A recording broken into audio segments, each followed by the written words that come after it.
Now, 4 people died when a small boat packed with migrants capsized in freezing temperatures in the English Channel earlier this week.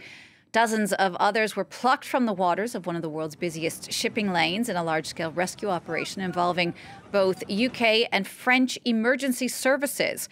We're going to take a closer look now at the devastating situation for migrants today with Sony Ciesnik from our sister platform, InfoMigrants. Sonia, welcome. Tell us a bit more about what happened in the Channel this week. Hello, thank you. Indeed, at least 4 people have died, and about 43 people were rescued after this migrant boat capsized off the Kent coast, which is the southeastern corner of England. Several more people are fighting for their lives in East Kent hospitals after being rescued.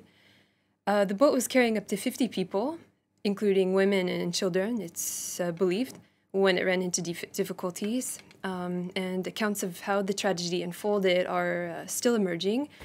But we know that the skipper of a scallop fishing vessel was the first on the scene just after 3 a.m., and his crew hauled 31 people out of the water.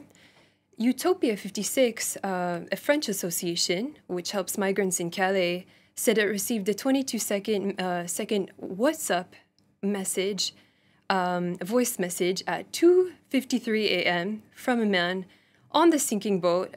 His baby screamed in the background. This was a distress message.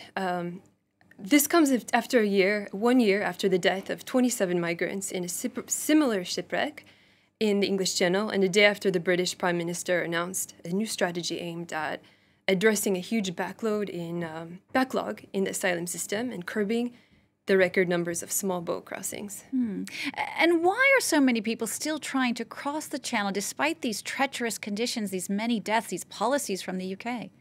It's true that more than 40,000 people have crossed the Channel in small boats in 2022.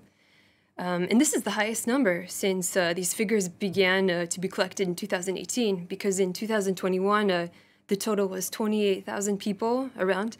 And in 2020, it was 8,404 people. So it's constantly growing. And the fact that the migrants are embarking across the Channel is because the passage through the tunnel or via the port has become nearly impossible with extremely sophisticated methods used to detect migrants hidden in trucks and ferries.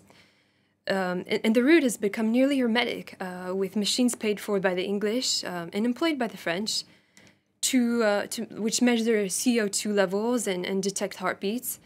And in contrast, the option of crossing the ocean is still open, and it's because it's very difficult for border controls to patrol thousands of kilometers of beach, and so this provides a window of opportunity for migrants. You were mentioning earlier these new measures from the UK. What are those, and what effect might they have now on this crisis?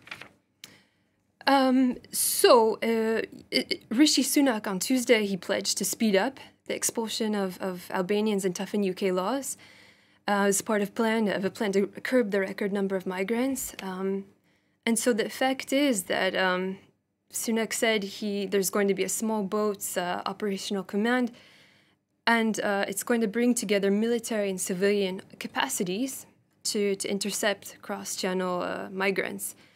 And funding and staffing for the National Crime Agency is going to be increased to pursue people, smugglers who exploit asylum seekers. Sunak also noted that the government would introduce new laws early next year to make it unambiguously clear that if you enter the UK illegally, you should not be able to remain here. And it should be noted that the UK Prime Minister is under intense pressure from Tory members of Parliament to tackle the small boat problem, because immigration and asylum have risen up voters' priorities to become the third most important priority after economy and health. Sonia, thank you for that. Sonia Ciesnik there from InfoMigrants. Thank you so much.